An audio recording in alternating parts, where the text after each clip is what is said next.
Assalamualaikum warahmatullahi wabarakatuh. Today I'll be focusing on um, the refugee experience in Malaysia, particularly looking at it from the theoretical perspective of liminality, an anthropological concept um, that was derived from Arnold van Gennep and popularized by Victor Turner.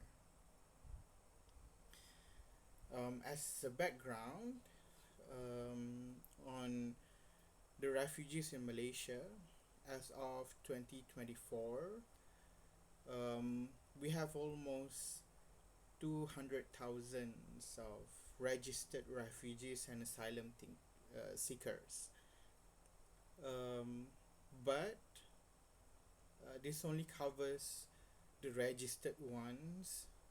There are more of others who were still unregistered, waiting to be registered. So, in terms of the absolute numbers, I think we actually have more than 186,000 refugees in the country.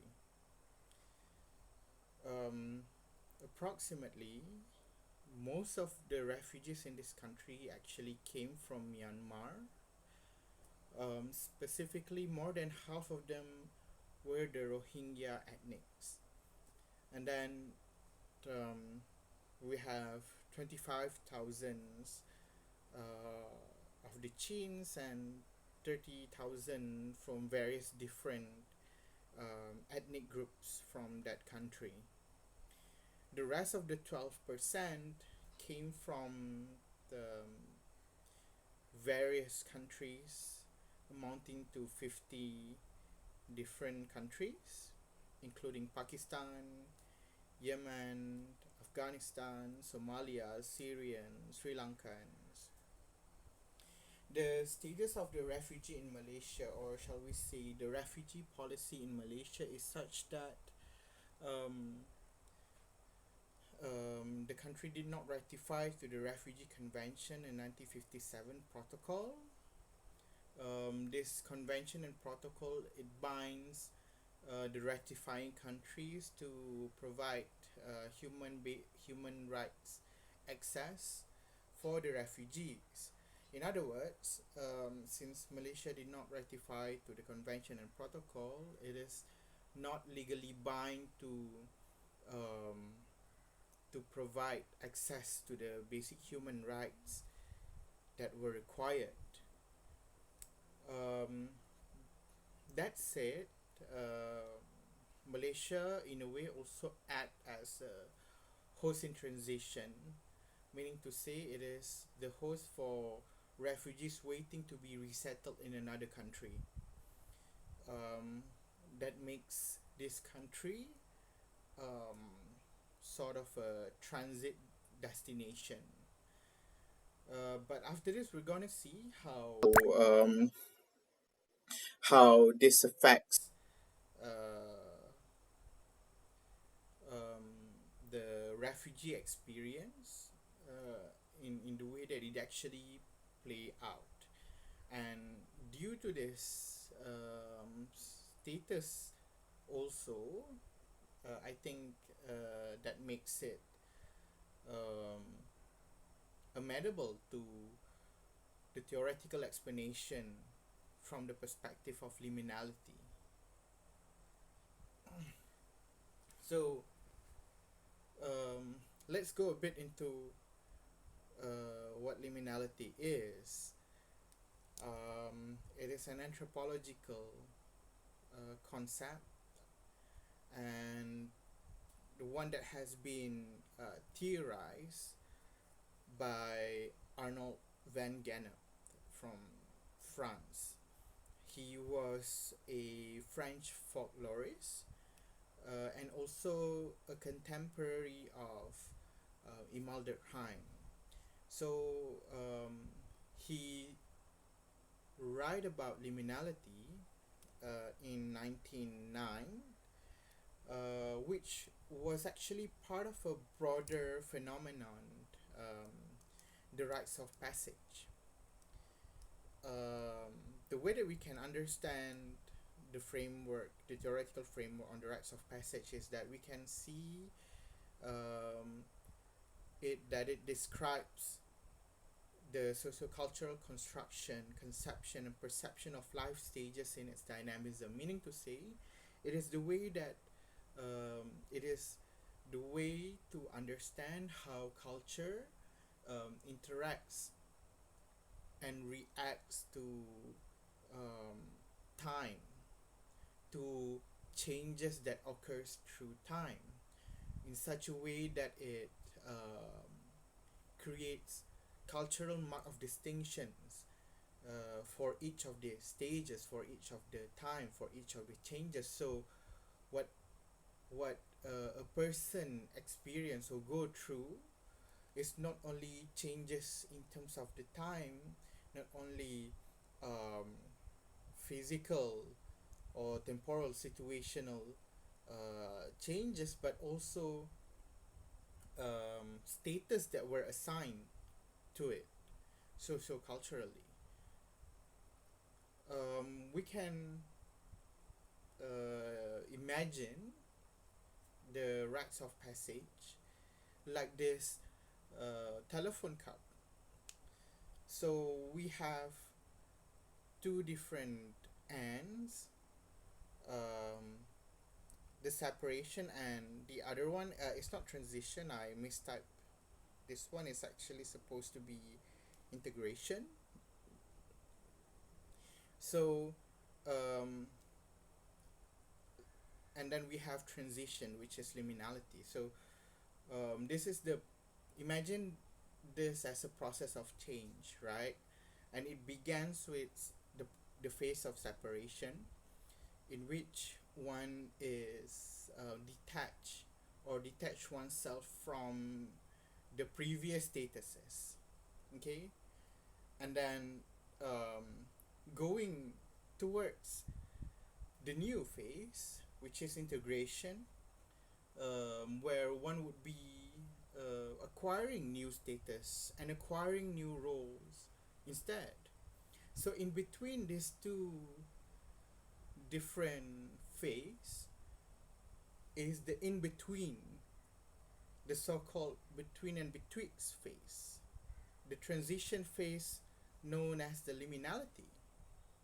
It is a phase of post-status detachment that is also at the same time a preceding situation where there is no attachment of the new status yet. So that is liminality, a situation of in between, a situation of um, just getting detached from the old status, but yet to acquire the new one. So let's take a look at how refugee experience in Malaysia reflects liminality. I would argue that, in fact, liminality is the most defining aspect of refugee experience. Why? Because in Malaysia, the refugees are not legally recognized. There is no um, domestic legal provision made specifically for the refugees. There is no legal framework that define or recognize their status, and this is what um, some scholars had described as the policy of ad hoc, meaning to say the way that Malaysia reacts to refugee issues um, is incoherent. There is no um, like a guiding framework whatsoever. So Malaysia deals with the refugees um, through case by case basis, depending on the kinds of the refugee groups that came in. So we see different treatments across different groups of refugees. The Rohingyas were treated differently from, say, the Bosnian refugees, um, which were also treated differently from the Champa refugee from Cambodia. So this has been described as ad hoc. Scholars have also described Malaysian refugee policy as warehousing, referring to the fact that Malaysia, as a result of not ratifying to the convention, the refugee convention and protocol, results into the policy bypassing the human rights perspective. So, as a result, the refugees in this country are more likely to be conflated, to be confused with the illegal immigrants. They are much likely subjected to the Immigration Act 1959 slash 63, Act 155, where um, uh, those who came into this country without any legal permit will be met with punishment.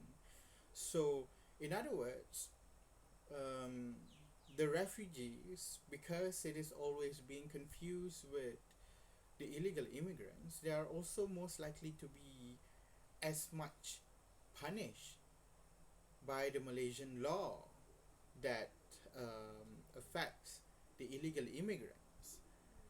So we see here that refugee in the country, although they are by definition refugees, this has not been legally recognized. And and so I'll be talking more about this even um, specifically. Okay, there are several salient liminal elements or themes that describes the refugee experience, and one of it is the eligibility process. Okay, so as I have mentioned before, from the perspective of the domestic laws, um, the refugees, they are not recognized, but um, they were allowed in a way to be in this country and to seek a specific form of protection. And this is where we see the role played by UNHCR, an international organization that actually helps with that. So Malaysian government allowed the UNHCR to operate in this country, and by doing so, it actually delegates the responsibility to take care of the refugee from the state to this organization. In other words, the state does not want to take care or to take responsibility for the refugees, leaving it to the UNHCR alone. And through the UNHCR, the refugees indeed were granted a form of recognition, and this requires them to this requires the refugees to register with the organization. So, what we see here is the refugees are also getting this sort of recognition, but this recognition only operates in such a way that it protects them from refoulement. It protects them from being sent back to their original country or the country where they fear themselves to be persecuted from. So this is the only function of that. This is one of the main function of UNHCR registration. Okay, but still, this does not mean that they are entitled to the human rights as per required by the United Nations. So we see here that liminality, as a result, is part of the state apparatus against the refugee group, and it is characterized by the waiting condition of the registration process and block mobility that traps them, okay, that makes them feel trapped. So what I'm highlighting here is the fact that the refugee, they were in a state of liminality, okay, as a result of them being in a phase of transition. Okay, they were neither part of the original country, they were denied citizenship from there. In the transit country like Malaysia, they were also denied their status even as a refugee, and they have no guarantee or certainty that they will be accepted to be resettled in another country. So this makes them to be in a state of liminality, and their liminal situation has to do with the refusal of these various states to play their role in taking responsibility for this group. So it it it is because the original country persecuting the refugees, and also the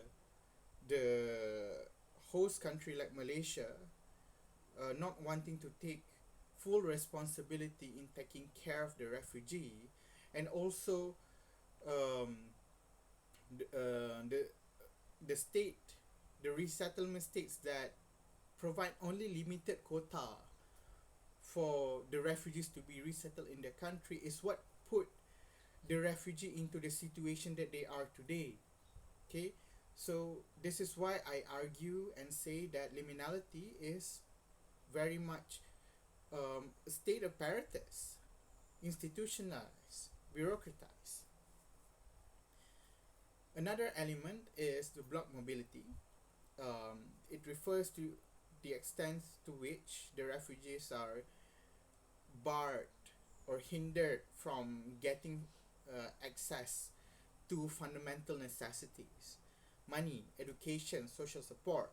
And this is very much reflected in Malaysian law, because Malaysian law does not permit, due to its not distinguishing the refugees from the illegal immigrants, it pushes or it discriminates the refugees from getting um, access to what would be fundamental to their continuity of life. Okay, children are not entitled to public education. Parents could not get legal employment. Healthcare is costly and not free. So what happened is that the refugees are most likely to resort to illegal and informal means in getting the necessity of their life. Okay, and in doing so, they are also exposed to various sorts of danger, exploitation, violence. And the sad reality is that not only this um, risk of danger were posed by criminals, but they are also posed by criminal officers, the one the authority who we expect to take the best care of the people is also the one responsible to perpetuate misconduct upon this group. And so the third element of refugee liminality is very psychological in nature. It refers to ontological insecurity. It is the way that the refugee experience or the liminality experience itself induce, um, it creates paranoia, excessive fear, and a sense of ambiguity. Okay, it is the way that they were influenced by the dangers that they have faced in the past. Okay, the violence, the exploitation they did expect, they did experience in the past, in the post-detachment stage, when they first attempted to flee from their own country. And this experience, it impacted the way that they see the presence, and this is what we call the state of hyperrealism or hyperrealization, where the sense of presence is reference to their reconnection and reliving of the past. So they live in a state of fear. They fear that what happened to them before will happen to them again today and tomorrow. So um, I come to the conclusion that contrary to some of the opinion of um, narrow-minded people who refuse to um, allow the refugees in getting uh, basic human rights in the equal and equitable sense as the citizens, um, because they think that this will lead to insurrection, this will lead to the refugee abusing and misusing this situation to oppress the host community. What we see is the contrary, meaning to say that the refugees, as I've shown earlier, they are more likely to resort to the illegal means, um, to illegitimate means, only when they were stripped from their basic human rights in the first place. This is what pushes them to the edge. So when we take more and more from them, when we oppress them more and more, the radicalization that we fear might be a problem, might be happening as a result. And this is much rooted in our fault, in a sense. So, liminality here is definitely not natural condition, but definitely sociocultural. And in the context of refugees in Malaysia, it is very much institutionalized, very much bureaucratized and rationalized as the state apparatus that holds control over the refugees, enabled by xenophobic, anti-human rights state ideology. So the reason why I highlighted this in the conclusion is for us to be able to look at the broader picture, to not look at liminality or the refugee experience as like an inevitable condition that cannot be overcome because we could not identify exactly the root factor. In fact, I think that is what we can see clearly, the role played by the different states, and that is the one that needs to be addressed because it is the root cause of the liminality, I would argue. So that is all from me. Thank you very much.